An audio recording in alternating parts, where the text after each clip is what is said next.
Good morning, sir. Good morning, classmates.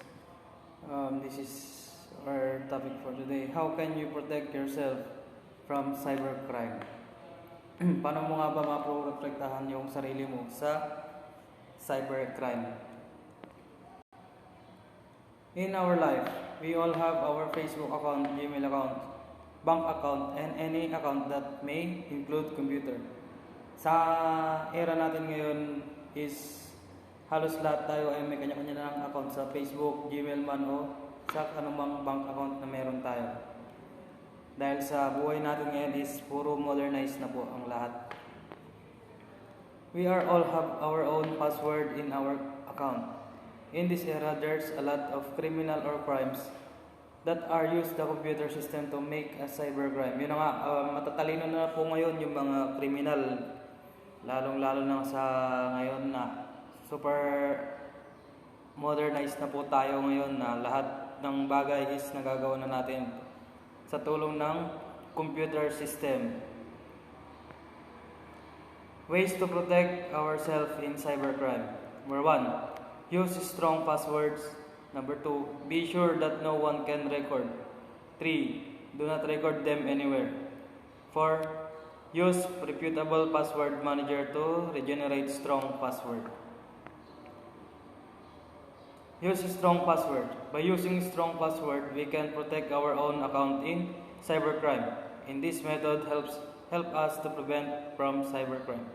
Any one of us can use a strong password that can use in our accounts that like Facebook, Gmail, and bank accounts that may target in cybercrime. Ayun na nga po, sa bawat paggawa natin ng ating mga account ay kailangan natin mag-compose ng mga password na hindi mabilis na ma-hack ng mga hacker or ng mga criminals gamit ang computer system. Kailangan tayong gumawa ng password na hindi agad-agad makukuha ng mga kung sino man yung gustong mag-open ng ating mga accounts sa ating Facebook, Gmail, or other accounts including our computer system. Number 2, be sure that no one can record it. In this method, it can protect us in cybercrime because this way is one of the best practices to protect our own accounts. Do not tell anyone who can record or use it to open your account. Yun na nga po, dapat po yung ating password is kailangan hindi po natin ipapakita sa iba or hindi po natin sasabihin sa iba para hindi po magamit sa kasamaan, para hindi po magamit ang ating account sa anumang mga scam activities na nangyayari. Lalong-lalo na po ngayon is dami na pong mga lumalabas na scammer po dahil sa gamit na sa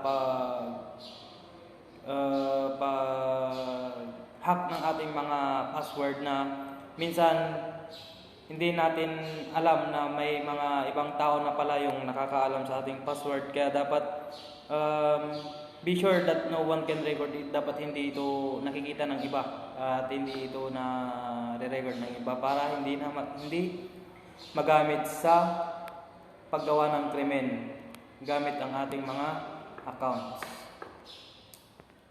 Number 3, do not record them anywhere.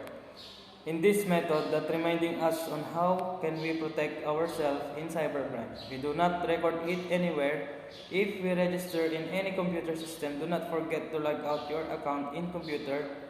In this way, you may protect your account in cybercrime. Yun na nga po, halos lahat naman po sa atin is may computer na gamit. Pero sa ating mga opisina, dapat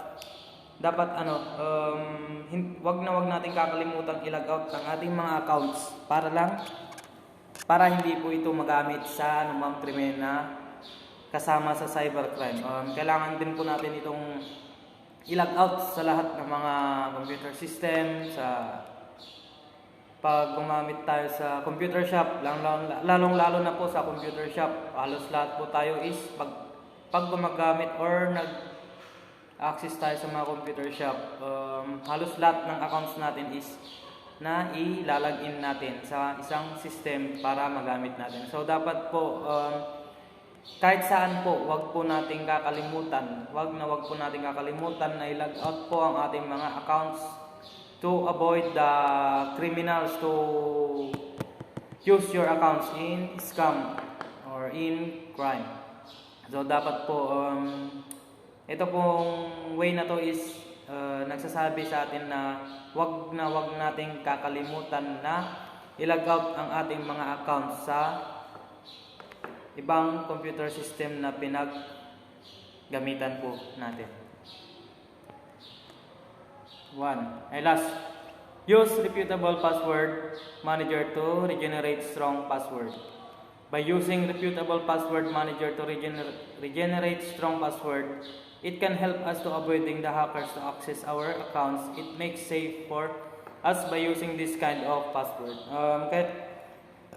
Sa paggamit natin ng ating mga password, hindi lang po dapat password lang na magagamit natin, kundi dapat po yung password na ito is regenerate strong password. Kumbaga po parang yung password na hindi malalaman ng kung sino mang hacker na gustong mag-open ng inyong mga accounts. Dapat po mag-compose po tayo ng mga password is kailangan nating pag-isipan, kailangan nating maging matalino sa paggawa ng password para hindi po madaling ma-hack ang ating account, lalong-lalo na po sa lahat ng ating mga Facebook accounts, social media accounts po. Sa paggawa po natin ng password, kailangan po natin itong pag-isipan, maging matalino sa paggawa ng password sa lahat ng ating mga accounts para din po sa ating safety na rin po, para hindi po magamit sa scammer yung ating mga accounts, lalong-lalo na po sa bank accounts po natin. Kailangan po natin gumamit ng manager to regenerate strong password po. Hindi po natin to basta-basta na gumawa lang tayo ng password para po sa ating accounts. Dapat po mag-compose tayo ng password ng may talino at wais lamang po sa paggawa ng password. And that's all po of my topic for today. Thank you and God bless us po. Reminding to everyone na dapat natin itong isabuhay itong mga na itulong natin sa pag-isipan nating mga ways para maprotektahan natin ang ating sarili sa cybercrime. Maraming salamat po.